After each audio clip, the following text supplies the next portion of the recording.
Saturday आणि Sunday मुलांना सुट्टी असते आणि काही ना काही वेगळी अशी रेसिपी बनवावी लागते आणि दरवेळेस मी ही रेसिपी तुमच्यासोबत शेअर करते. पण आजची रेसिपी आहे जी अमायरा बनवत आहे. तर बघा, व्हिडिओमध्ये मी पूर्ण शूट केलेलं आहे कारण तिचा असा हा हट्ट होता की मम्मी मी आज सँडविच बनवणार.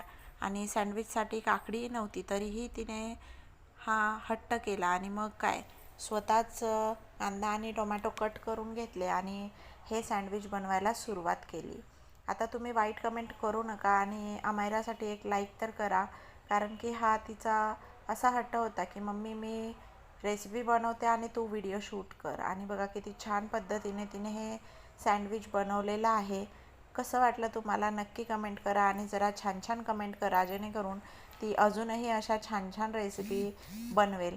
तर अशाच छान छान रेसिपी आणि ब्लॉगसाठी अमायराज किचनला नक्की सबस्क्राईब करा आणि व्हिडिओला लाईक करा. बघा तिची स्माईल बघा किती सुंदर आहे आणि आनंद बघा किती आहे.